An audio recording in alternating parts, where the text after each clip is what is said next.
Boa noite, professor. Boa noite, colegas de turma. Meu nome é Wanderson Ramalho Dias, eu sou aluno do curso de Física Licenciatura no Polo de Angicos.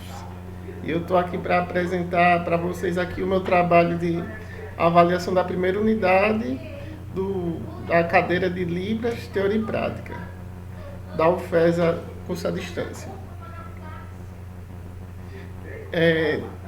Os pontos que eu vou abordar ao longo dessa apresentação, que foram as questões sugeridas pelo professor, seriam, no caso, 4 questões. A primeira é referente ao conceito de Libras. O que seriam Libras? O segundo questionamento é o que é a comunidade surda.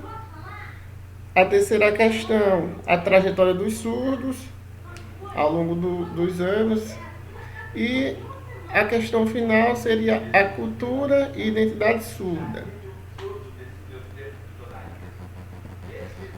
Na verdade, o que vem a ser Libras? Libras é a língua de sinais adotada aqui no Brasil, né? É reconhecida por lei, e ela é oriunda da abreviação de Língua Brasileira de Sinais, pegando é um acrônimo, na verdade, né? O LI, o BRA e o S de sinais. Alguns confundem a Libra com mímica, com gestos, mas ela é uma língua já reconhecida e estabelecida. Cada comunidade de surdos desenvolveu a sua própria língua de sinais. No caso da gente, a gente conhece como Língua Brasileira de Sinais, que é a Libras. Em Portugal é a LGP. Na Holanda é a SLN. Nos Estados Unidos a ASL. E na Argentina LSA.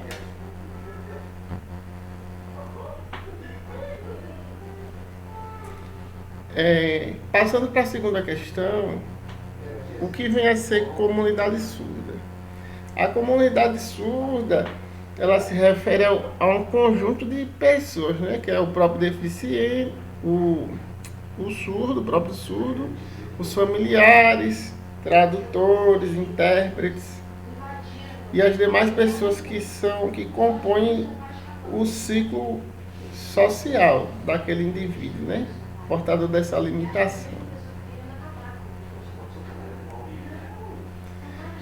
A comunidade surda brasileira pode ser compreendida como um grupo de aspecto cultural que partilha da língua brasileira de sinais, Libras, que é comum a todos os seus integrantes. Ou seja, eles se comunicam através das Libras, né? Toda a comunidade, ela faz uso dessa linguagem. Alguns números interessantes aqui sobre os surdos no país, né? Nós temos cerca de 10 milhões de pessoas com surdez. Esse número corresponde a 5% da população brasileira. No mundo, estima-se que são 360 milhões que tem algum grau de surdez, né? As datas importantes para os surdos são Dia Nacional dos Surdos, que cai no dia 26 de setembro, o Dia Internacional do Surdo, que cai no dia 30 de setembro, e o Dia Mundial das Línguas de Sinais, que vem a ser no dia 10 de setembro. A luta da comunidade surda no Brasil. Nós temos 5 principais temáticas que são orientação aos familiares das pessoas com surdez. Isso aí seria para que a família e a própria comunidade como um todo lute pelos seus direitos, né? Foi assim que já conseguimos a lei, né? A aprovação das leis. O ensino de Libras para as crianças, porque a pessoa portadora da surdez, quanto mais inicial for o desenvolvimento, melhor é para o aprendizado, né? inserção no mercado de trabalho, com lei de cotas para deficientes, acesso à informação e atendimentos de saúde, né?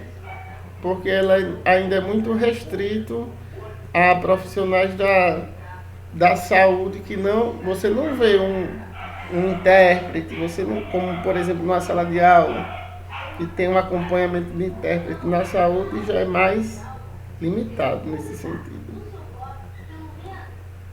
Os desafios da comunidade surda são que a aprovação de leis que favoreçam as empresas para aumentar a contratação de pessoas surdas, aumentar a quantidade de profissionais da saúde atuantes na área, possibilitar que pessoas que trabalham com atendimento ao público se tornem capazes de atender clientes surdos. Outro desafio também seria a evangelização em igrejas com intérpretes. Ampliar o ensino de Libras nas escolas públicas e particulares, capacitação em Libras de profissionais da área de educação em geral. E adotar Libras nos programas transmitidos pela TV aberta e a cabo. A gente já vê muito acontecer em vários programas, pronunciamentos até dos presidentes, o tradutor, né? Acompanhar em tempo real. O aumento da participação em departamento de recursos humanos das empresas, desenvolver programas pedagógicos que estimulem ações de inclusão em escolas públicas e particulares. Muitas vezes o portador da surdez ele tem problemas de aprendizado porque não tem um tradutor, um intérprete. Aí ele acaba tendo muita dificuldade de entender a matéria que o professor está passando, até porque também o professor não está qualificado para passar aquele conteúdo para o aluno, né? De maneira mais adequada. A trajetória dos surdos.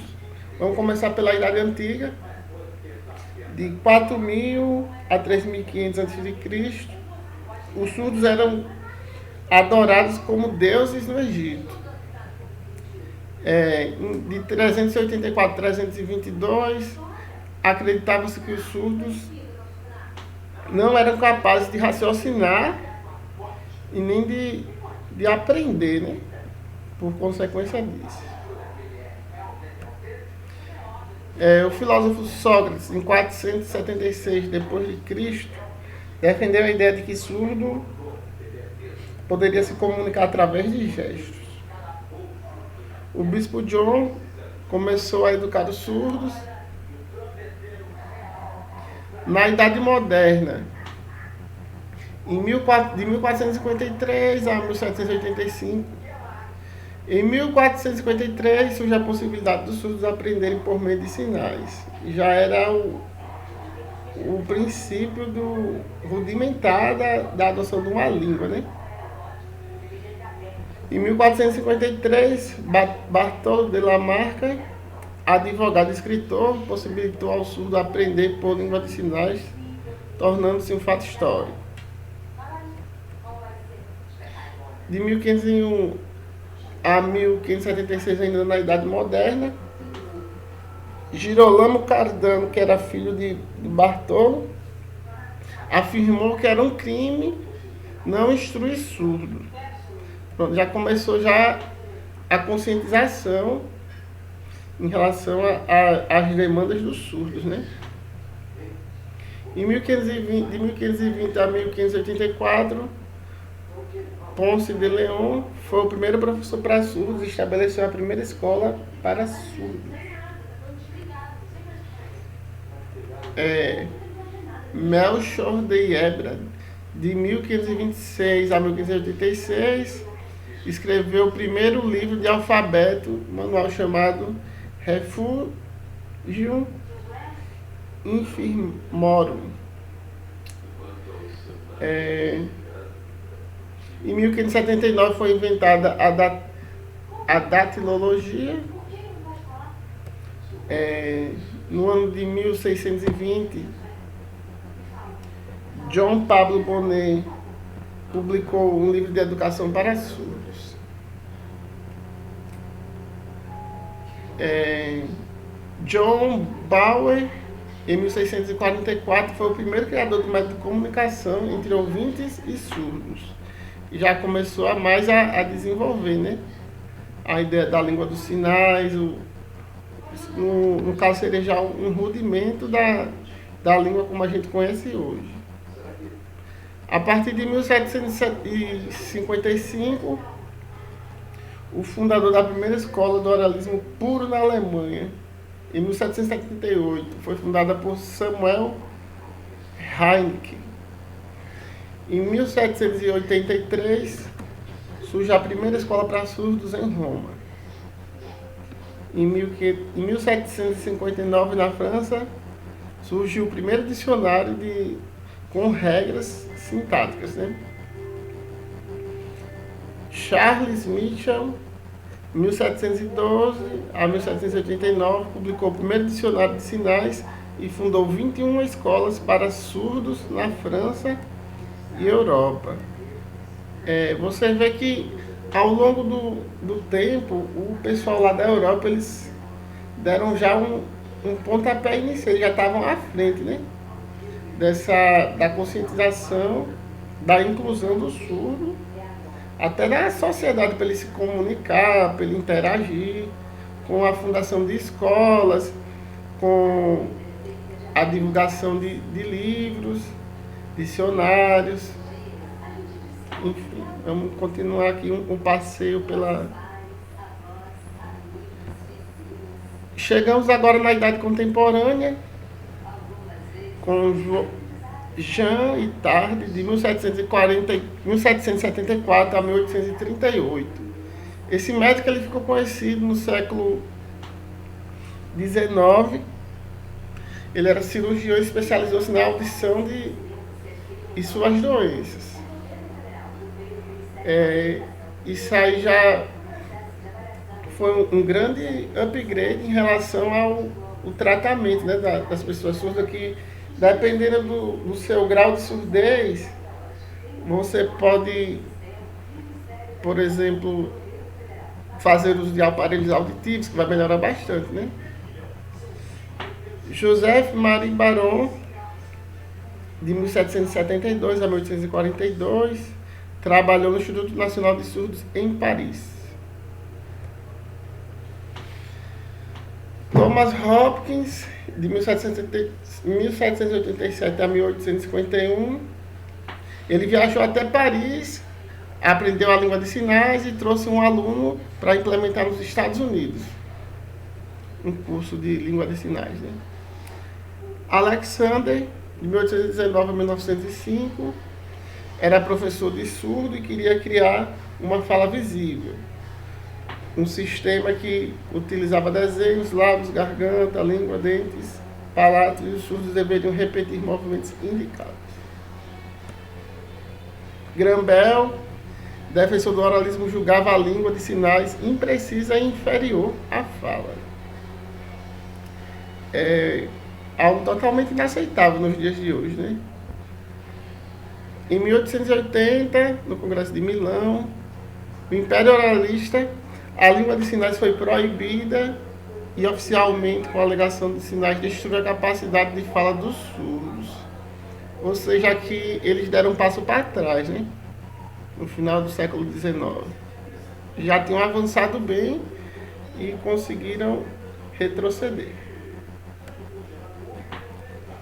De 1801 a 1876, Samuel, ele era contra o casamento de surdos, pois achava que era perigoso nascerem filhos surdos, né? Continuou naquela ideia assim, de preconceito, baseado em achismo. Em 1803, iniciava-se a vida de Fernand Bettier, pesquisador das histórias dos surdos, idealizador de associações para surdos na França. O pessoal da França sempre na vanguarda, né? Laura Hayden ficou surda aos 10 anos devido à meningite. Em 1860, aos 19, iniciou sua carreira de jornalista, biógrafa e poetisa, o que corrobora com a ideia de que o surdo ele é totalmente capaz de fazer produções artísticas e intelectuais. Edward Miner foi pedagogo. Em 1864 fundou a primeira Universidade Nacional para Surdos em Washington, Estados Unidos. Helen Adams Keller, 1880 a 1968, é uma grande escritora. William Stoke, de 1919 a 2000. A partir de 60, mudou a percepção da língua gestual americana, pois considerava uma língua como qualquer outra falada no mundo, com sintaxe e gramática. Edward, professor surdo francês com mestrado, chegou ao Brasil. Em 1977, um grupo de profissionais cria a Federação Nacional e Integração dos Deficientes Auditivos. Em 1987, é fundada a Federação Nacional de Educação e Integração de Surdos, no Rio de Janeiro. Em 84, é fundada a Confederação Brasileira de Desportos dos Surdos, no dia 17 de novembro, em São Paulo. Em 2002, o presidente da República, Fernando Henrique, sancionou a lei que reconhece a língua brasileira de sinais. Em 2005, foi aprovado o decreto 5626, com a regulamentação das Libras. Para encerrar aqui no Brasil, em 2006, inicia-se o primeiro curso de letras, Libras, licenciatura, formação de professores. A cultura e identidade surda. De maneira assim, bem resumida, pode-se definir cultura surda como a própria identidade do surdo, representada por meio de uma língua visual, a língua de sinais em que percepções do mundo são marcadas por experiências visuais. Para a psicóloga e educadora Nídia de Sá, 2006, a cultura surda refere-se aos códigos próprios dos surdos, suas formas de organização, de solidariedade, de linguagem, de juízos de valor, arte, etc. Um exemplo clássico de um aspecto da cultura surda é o batismo com sinal, em que uma pessoa ganha seu nome na língua de sinais brasileiros, ou seja, seu sinal irá representá-lo na comunidade surda. Este sinal é algo pessoal, como um nome, né, a identidade. Por tradição, só pode ser feito por uma pessoa surda. Ou seja, a pessoa da comunidade surda ela vai fazer o seu batismo. Geralmente ele é escolhido com base em uma característica física que se destaque visualmente. Pois é, minha apresentação foi isso. Espero que tenham gostado e a gente se vê numa próxima.